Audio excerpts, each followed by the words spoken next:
अब शाहिद अली कश्मीर की बात करते हैं। क्यों? क्योंकि उनका जन्म वहाँ पे हुआ है, और जैसे हर इंसान को अपनी नेटिव प्लेस से प्यार होता है, वैसे ही शाहिद अली को भी कश्मीर से उतना ही ज़्यादा लगाव था। वो हर गर्मियों की छुट्टियों में अपने भाई बहनों के साथ वहाँ पर जाया करते थे, क्योंकि उनकी माँ वहाँ पर थी। लेकिन पिछले कुछ समय से क्या हो रहा था कि वो जा नहीं पा रहे थे, और जब जाते थे तो वो वहाँ पे वायलेंस को देख के, जिस हिसाब से कश्मीर के हालात थे उसको देख के वो इतने ज़्यादा डिस्टर्ब थे, और उन्हें बिल्कुल भी पसंद नहीं आता था। इवन उन्होंने अपने खाने के स्टाइल में भी बताया था कि उन्हें Kashmiri food in Pandit style पसंद है। लेकिन अब वहाँ जो हालात थे, इतना ज़्यादा वायलेंस हो चुका था, पंडितों के ऊपर इतने ज़्यादा अत्याचार हो चुके थे, तो शाहिद अली को कश्मीर अब पहले जैसा कश्मीर नहीं लगता था, लेकिन उनको लगाव भी इतना ही था।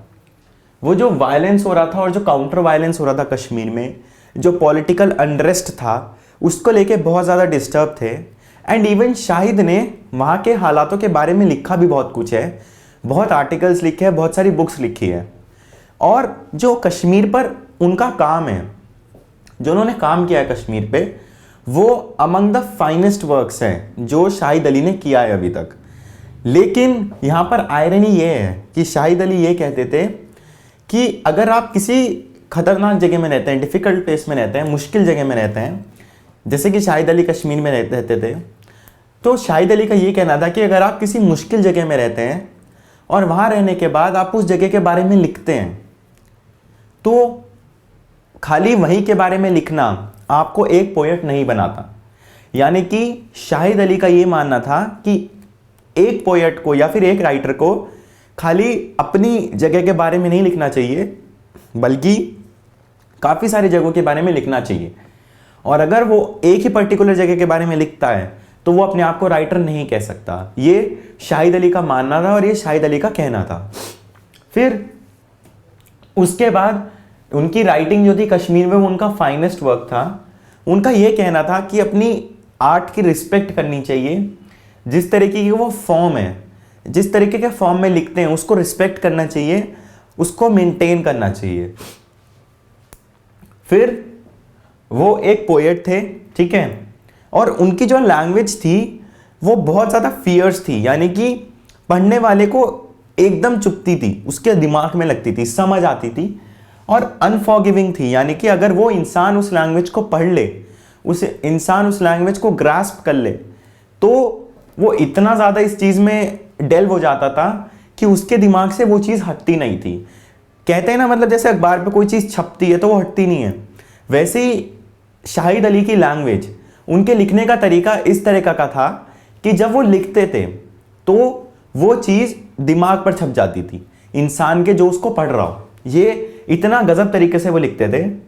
वो हमेशा रिलीजन में बिलीव रखते थे, रिलीजियस प्रैक्टिसेस में बिलीव रखते थे, लेकिन उनका ये मानना था कि रिलीजन को और पॉलिटिक्स को कभी भी मिलाना नहीं चाहिए।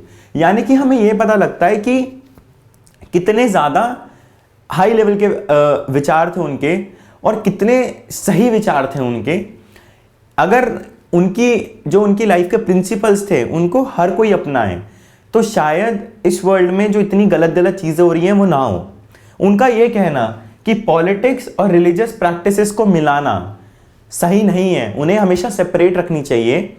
ये इस बात को बताता है कि उनका दिमाग का लेवल कितना ज़्यादा था, वो कितनी आगे तक की सोचते थे। क्योंकि हम देखते हैं कि आज के टाइम में अगर हम अपने कंट्री के एस्पेक्ट में लें तो पॉलिटिक्स और रिलीजन हद से ज़्यादा मिले हुए हैं, ठीक है, वो दोनों चीज़ें बहुत ज़्यादा मिली हुई हैं। इसलिए ये शायद काफ़ी सारी कॉम्प्लिकेशंस हम लोग सॉल्व नहीं कर पाते, बहुत सारे मुद्दों पे ध्यान नहीं दे पाते। पर शाहिद का शुरू से ये कहना था कि पॉलिटिक्स और रिलीजियस प्रैक्टिसेस को मिलाना बिल्कुल गलत है। वो रिलीजन में बिलीव करते थे, बट वो कभी भी पॉलिटिक्स से रिलीजन को जोड़ते नहीं थे। इवन वो एक स्टोरी सुनाते हैं जिसमें उन्होंने अपने घर में एक हिंदू टेम्पल बनाया था। उनका ये कहना था कि उन्हें क्योंकि टेम्पल बहुत पसंद था तो वो ये चाहते थे अपने घर में हिंदू टेम्पल बनाए, पर क्योंकि वो एक मोमेडन थे, मुस्लिम थे, तो अपने घर में टेम्पल बनाने की उन्हें अपने मम्मी से परमिशन लेनी थी। और वो बहुत ज़्यादा हेजिटेट कर रहे थे, वो बहुत ज़्यादा घबरा रहे थे, डर रहे थे कहने से। लेकिन जब उन्होंने अपनी मम्मी से कहा कि मम्मी मतलब मेरे को एक घर में टेम्पल बनाना है, तो उनकी माँ ने उनकी रिक्वेस्ट एक्सेप्ट ही नहीं की, बल्कि उनको मूर्तियाँ भी ला के दी। इससे ये पता चलता है कि शाहिद ही नहीं बल्कि उनकी फैमिली एक ऐसी आइडियोलॉजी पे बेस्ड थी जो कि बहुत लिबरल थी, ठीक है, जो रिलीजन में बिलीव रखती थी, रिलीजन की रिस्पेक्ट करती थी और कभी भी रिलीजन के नाम पे गलत काम करने में बिलीव नहीं रखती थी। इसलिए उन्होंने अपने घर में एक हिंदू टेम्पल बनाया। वो ये कहते थे कि मैं एक नेशनल पोएट हूँ, यानी कि मैं एक नेशन से बिलोंग करता हूँ, इसलिए मैं एक नेशनल पोएट हूँ। मेरी बुक्स को नेशन में पढ़ा जाता है, इसलिए मैं एक नेशनल पोएट हूँ। बट मेरे को नेशनलिस्ट पोएट कहना बहुत गलत है, ठीक है। तो ये कहना कि मैं एक ही जगह से बिलोंग करता हूँ, ठीक है, और मैं उसी जगह के बारे में लिखूँगा, मुझे नेशनलिज्म से जोड़ना, मुझे नेशनलिस्ट पोएट कहना गलत है। बट मैं एक नेशनल पोएट हूँ, ठीक है। नेशनल पोएट आप मेरे को कह सकते हो, बट नेशनलिस्ट पोएट कहना गलत है। नेशनल पोएट क्यों? क्योंकि उनकी बुक्स पूरी कंट्री में फेमस थी, डिफरेंट कंट्रीज में फेमस थी, और वो एक नेशन से बिलोंग करते थे और वहाँ पे वो बहुत फेमस थे। तो नेशनल पोएट तो ठीक है, लेकिन नेशनलिस्ट पोएट कहना गलत है कि उनको एक ही जगह से जोड़ दिया जाए, वो चीज़ गलत थी। इसलिए वो आपको कभी भी नेशनलिस्ट पोएट नहीं कहते थे। उनका हमेशा ये सपना था कि वो ये चाहते थे कि अगर कभी वो मरे, एंड इवन उनको कैंसर था, ब्रेन ट्यूमर था, तो इन चीज़ों से ये पता चलता था कि उनका एंड बहुत नियर है। तो वो ये चाहते थे कि अगर कभी भी वो मरे तो वो कश्मीर में जाके मरे, क्योंकि वहाँ पर बहुत सारी चीज़ें ऐसी हैं जो उन्हें लगता है अपनी हैं। वहाँ पे उनके अपने पिता हैं, ठीक है।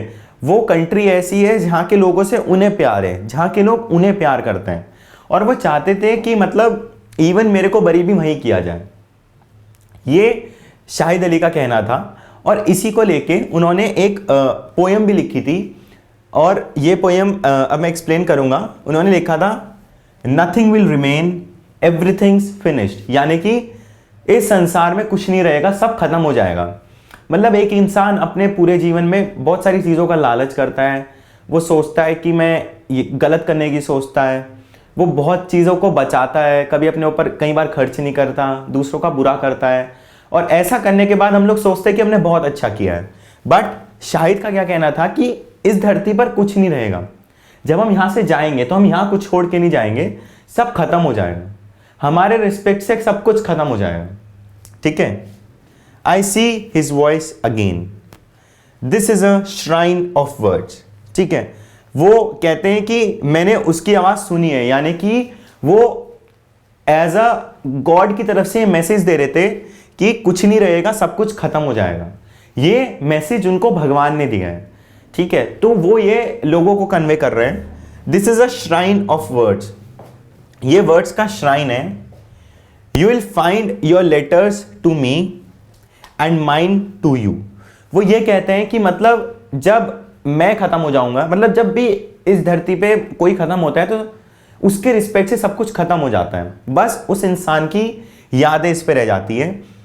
वो ये कहते हैं कि मेरे मरने के बाद जो लेटर मैंने लोगों को लिखे हैं वो मिलेंगे, जो लेटर लोगों ने मेरे को लिखे हैं वो मिलेगा। Come son and tear open this vanished envelopes. वो कहते हैं कि मतलब हम सब कुछ यहीं छोड़ जाएंगे, बस यादें रह जाएंगी। फिर अगर हमारे से कोई कहेगा कि ये खत पढ़ो आके, तो हम वो भी नहीं कर पाएंगे, एंड ये यादें लोग पढ़ पढ़ के हमें याद करेंगे, हमें हमारी शायद इज्जत करें या एक आइडियोलॉजी बनाएंगे इन लेटर्स को लेके जो यहाँ पर रह गई हैं। दिस इज एन आर्काइव, यानी कि ये एक कलेक्शन है चीज़ों का। जैसे कि कोई एक इंसान मर जाता है तो उसके पीछे की पूरी यादें होती है ना, कुछ कलेक्शन होता है चीज़ों का। जैसे आपका कोई करीबी मर जाए तो आप उसकी कोई ऐसी चीज़ होती है जो उसको संभाल के रखते हो, जो आपको हमेशा उसकी याद दिलाता है, उसे हम आर्काइव कहते हैं। वैसे ही इनका कहना है कि जब मैं मर जाऊंगा तो कुछ नहीं रहेगा, खाली कुछ लेटर्स रहेंगे, ठीक है। और जब तुम शायद कहो कि आओ इन लेटर्स को पढ़ो, पर मैं वो भी नहीं कर पाऊंगा। और ये कलेक्शन है, ये उन यादों का कलेक्शन है जो मेरी लाइफ से जुड़ी हुई हैं, ठीक है, जो लोगों को मेरी याद दिलाएंगी। ये वो चीज़ है। I have found the remains of his voice, that map of longings with no limit. ये उनकी आवाज़ के कुछ अंश हैं, जो उनकी भावनाएं थी, ये वो चीज़ें हैं, ठीक है। That map of longings with no limit, यानी कि ये एक पूरा नक्शा है, चीज़ों का नक्शा होता है ना, मतलब एक नक्शे में हम पूरे वर्ल्ड को समा लेते हैं, हम चीज़ें लोकेट करते हैं। वैसे ही वो कहते हैं कि उनकी यादें इतनी ज़्यादा हैं, ठीक है, इतनी ज़्यादा डीप है, और मतलब क्वांटिटी में भी इतनी ज़्यादा है कि उसकी कोई लिमिट ही नहीं है, वो हद से ज़्यादा है, लिमिटलेस है ये चीज़ें, ठीक है। और शाहिद अली यही कहते हैं कि कुछ नहीं रहेगा, सब कुछ ख़त्म हो जाएगा, ठीक है, शायद कुछ लेटर रहेंगे, यानी कि कुछ यादें रह जाएंगी बस, और ये एक कलेक्शन होगा, ये यादों की कोई लिमिट नहीं होगी, ये हद से ज़्यादा याद होंगी। तो ये शाहिद अली की एक पोएम थी जो शाहिद अली लिखते थे, ठीक है। काफ़ी सारी पोएम्स डिस्क्राइब की गई हैं आपके चैप्टर में भी, बट ये क्योंकि मोस्ट इंपॉर्टेंट थी इसलिए एक्सप्लेन की गई है। तो ये उनकी कुछ कलेक्शन था पोएम का जो वो लिखा करते थे। देन फिर जो अमिताभ घोष हैं वो एक टेलीफोन कॉन्वर्सेशन की बात करते हैं जो 5 मई को हुआ था। तो अमिताभ घोष को पता था कि शाहिद अली हॉस्पिटल में दिखाने जाना है और उनकी रिपोर्ट्स आने वाली थी। डॉक्टर ने उनकी सारी मेडिसिन बंद कर रखी थी और वो लोग ये पता लगाना चाहते थे कि जो कीमोथेरेपी होने वाली है वो कीमोथेरेपी फ़ायदेमंद हो रही है या नहीं हो रही है, यानी कि उससे शायद की बॉडी पे कुछ इम्प्रूवमेंट हो रहा है या नहीं हो रहा है। तो ये इस चीज़ की रिपोर्ट आने वाली थी और शायद इस चीज़ को लेके बहुत ज़्यादा नर्वस थे, वो बहुत ज़्यादा डिप्रेस थे। तो अमिताभ घोष भी सिंपथाइज करते थे उनके साथ, उन्हें पता था कि ये कितना डिफ़िकल्ट मोमेंट है, तो वो इसलिए उन्हें कंटिन्यूसली कॉल कर रहे थे। उन्होंने दिन में फ़ोन किया, पूरे दिन उन्होंने फ़ोन नहीं उठाया, फिर रात को फ़ोन किया उन्हें, रात को भी फ़ोन नहीं उठाया। और अमिताभ घोष बहुत ज़्यादा परेशान हो गए, वो बहुत ज़्यादा सीरियस हो गए सिचुएशन को लेके कि क्या हुआ होगा इनके साथ, ठीक है, किस स्थिति से गुजर रहे होंगे, क्योंकि बहुत मुश्किल होता है किसी इंसान को ये पता लग जाए कि वो मरने वाला है, तो उस चीज़ को डिस्क्राइब करना, उस सिचुएशन को डिस्क्राइब करना बहुत मुश्किल होता है। इसलिए अमिताभ घोष बार बार जानना चाह रहे थे कि क्या रिपोर्ट आई, रिपोर्ट में क्या था। तो फाइनली जब अगले दिन सुबह उन्होंने फ़ोन उठाया तो उन्होंने अमिताभ घोष को कहा कि जो न्यूज़ है वो ज़्यादा अच्छी नहीं है, ठीक है, और जो भी टेस्ट हो रहे थे उनका मेरे ऊपर ज़्यादा असर नहीं पड़ा, ठीक है, एंड इवन उनको ये लग रहा था कि शायद उनका ट्रीटमेंट सही है बट मेरा वे सही नहीं था ट्रीटमेंट को लेने का, ठीक है, मेरे अंदर उतनी विल पावर नहीं थी और इसलिए अब मेरे ज़िंदा रहने के चांसेस बहुत कम है। और उन्होंने ये कहा है कि नेक्स्ट 1 ईयर में आई विल बी डेड, ठीक है। तो यानी कि अब बहुत ही ज़्यादा कम टाइम रह गया था शाहिद अली के पास, 1 साल या उससे भी कम। हॉस्पिटल्स ने जवाब दे दिया था, कीमोथेरेपीज हुई, मेडिसिन चली, बट उसका उनके ऊपर कोई असर नहीं हुआ, ठीक है। सो अब ये पता लग गया था कि शाहिद अली 1 साल से कम में मर जाएंगे, ठीक है। और उस टाइम वो बहुत ज़्यादा डिस्टर्ब थे, इवन अमिताभ घोष भी ये न्यूज़ सुन के बहुत डिस्टर्ब्ड हुए और उन्होंने इनसे कहा कि मैं कश्मीर में जाके मरना चाहता हूँ, ठीक है, मैं कश्मीर में जाके अपनी विल को सेटल करना चाहता हूँ, मेरे वहाँ अपने लोग हैं, मेरे यहाँ माँ बाप वहाँ पर हैं, मैं वहाँ की वादियों में घूमना चाहता हूँ, ठीक है, और मैं अपनी विल को क्यों सेटल करना चाहता हूँ, क्योंकि ताकि मेरे सिबलिंग्स जो हैं वो कल को लड़े ना कि ये मेरा है, ये मेरा है, ठीक है। इसलिए वो चाहते थे कि वो सब कुछ चीज़ें सेटल करके जाएं, आने वाले फ्यूचर जनरेशन के लिए सब कुछ सेटल करके जाएं, ये शाहिद अली का मानना था। और एक ये भी रीज़न था कश्मीर जाने के पीछे, और क्योंकि हर कोई चाहता है कि वो मरे तो अपनी नेटिव प्लेस पे मरे, क्योंकि वहाँ पे उसके अपने लोग होते हैं। अगर हमारा भी आखिरी टाइम होगा तो हम चाहेंगे कि अपने लोग जो हमको बहुत प्यार करते हैं, जिनसे हम बहुत प्यार करते हैं, हम उनके पास रहें, उनको फील करें, उनको महसूस करें, ठीक है, उनके प्यार को महसूस करें। ऐसा ही शाहिद अली चाहते थे, इसलिए वो कश्मीर जाना चाहते थे, क्योंकि कश्मीर उनकी नेटिव प्लेस थी। कश्मीर एक ऐसी जगह थी जिस जगह से उनको प्यार था, इसलिए शाहिद अली चाहते थे कि उनका एंड भी वहीं पर हो, वो मरे तो वहीं पर जाकर मरे, ठीक है। इसलिए उनको काफ़ी सारे काम भी थे एंड वो वहीं पर मरना चाहते थे, तो कश्मीर में जाके मरना उनकी इच्छा थी और वो शायद कश्मीर भी चले जाते, बट लॉजिस्टिकल और कारणों की वजह से वो कश्मीर जा नहीं पाए, ठीक है। उन्होंने अपनी विल वगैरह तो सेटल कर दी, बट काफ़ी लॉजिस्टिकल रीजंस की वजह से, अदर रीजंस की वजह से वो कभी भी कश्मीर नहीं जा पाए और वो नॉर्थहैम्पटन में इन द विसिनिटी ऑफ एमहर्स्ट, ये एक जगह थी, वहाँ पर वो रह गए। और यहाँ पर रहने की क्या वजह थी? क्योंकि in the memory of beloved Emily Dickinson, Emily Dickinson की याद में, क्योंकि एमिली डिकिंसन का एंड भी यहीं हुआ था, इसलिए शाहिद अली भी चाहते थे कि उनका एंड भी यहीं हो। पहली इच्छा तो उनकी ये थी कि वो कश्मीर जाएं, परंतु वो कश्मीर नहीं जा पा रहे थे, तो फिर उन्होंने सोचा कि वो Northampton in the vicinity of Amherst यहाँ पर मरेंगे। और इसलिए, और क्यों मरेंगे? क्योंकि यहाँ पर उनकी बिलवेड एमिली डिकिंसन रहती थी, तो यहाँ पर वो मरना चाहते थे, ठीक है। और यहाँ पर इनकी एक पोएटिक इमेजरी थी डेथ की कश्मीर में, लेकिन एक पूरी पोएम डिस्क्राइब की गई है यहाँ पर जो कश्मीर को लेकर है, जो शाहिद अली की फीलिंग्स बताती है वहाँ को लेके। फिर अक्टूबर 27 को आखिरी बार अमिताभ घोष शाहिद अली से मिले। वो उनके घर गए थे, वहाँ पर वो बैठे हुए थे, और ऐसा नहीं था कि बहुत परेशान थे, वो बहुत डिप्रेस थे कि मैं कभी भी मर सकता हूँ। उन्होंने इस चीज़ को एक्सेप्ट कर लिया था कि उनका एंड है, नियर है, कभी भी आ सकता है, और वो घबराते नहीं थे इस चीज़ से। वो बहुत शांत रहते थे, ये नहीं कि पैनिक्ड हैं, बहुत ज़्यादा डिप्रेस्ड हैं और अपना रिमेनिंग टाइम भी बहुत गलत तरीके से बिता रहे हैं डिप्रेस्ड रह के, नहीं, वो खुश थे, वो पीस में रहते थे और अपने घर पे आराम से रहते थे, ठीक है।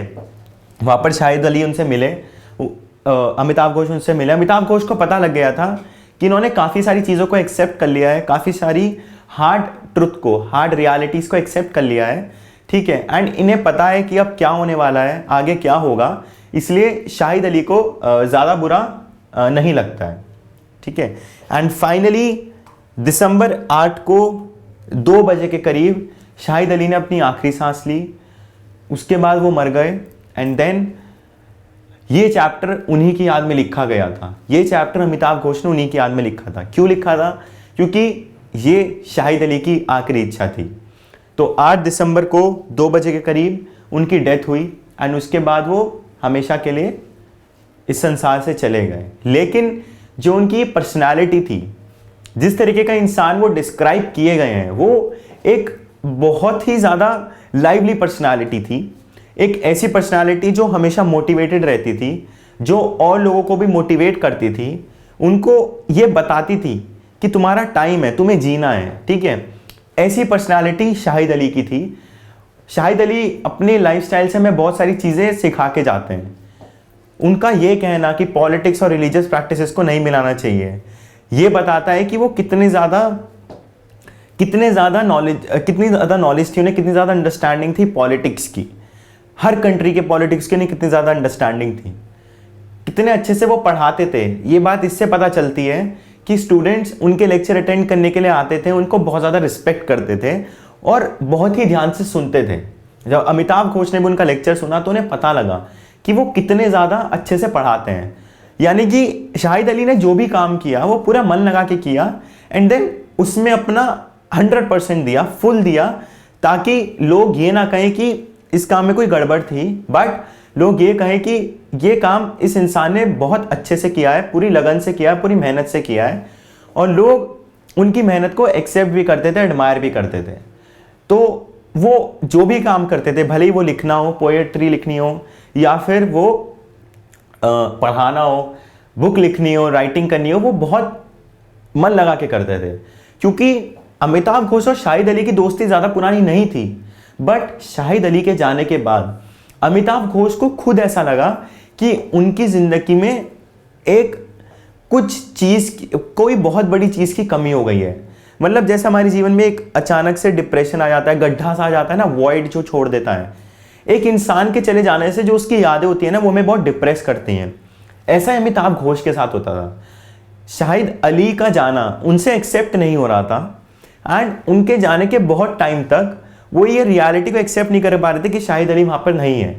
वो अपने रूम में भी जब जाते थे तो वो ये सोचते थे कि अगर वो जाएंगे तो नेक्स्ट मोमेंट पर उनको शाहिद अली वहाँ पर मिलेंगे। तो अमिताभ घोष, क्योंकि शाहिद अली पर्सनालिटी ऐसे थे, वो जिससे भी दोस्ती करते थे खुल के करते थे। आप उनके घर जाओ तो आपको वो बहुत अच्छे से वेलकम करते थे, पार्टी करते थे, बहुत ज़्यादा फूडी थे, खाने के बहुत ज़्यादा शौकीन थे। तो हर इंसान उनको बहुत अच्छे से समझने लगता था और उनको बहुत पसंद करने लगता था। ऐसे अमिताभ घोष के साथ वो उनको इतना ज़्यादा पसंद करने लगे थे कि उनका जाना अमिताभ घोष के लिए एक्सेप्ट करना बहुत मुश्किल था। इसलिए उनके जाने के कई टाइम बाद तक उन्हें ये महसूस होता रहा कि वो अभी भी यहीं हैं, वो उनके साथ हैं। इससे पता चलता है कि वो कितनी स्ट्रॉन्ग पर्सनैलिटी थी, कितने स्ट्रॉन्ग कैरेक्टर थे, उनके आइडियाज़ कितने अच्छे थे और वो जो भी काम करते थे उसमें बहुत ज़्यादा वो खुश के वो काम किया करते थे। तो ये था आपका chapter the Ghat of the only world by Amitabh Ghosh.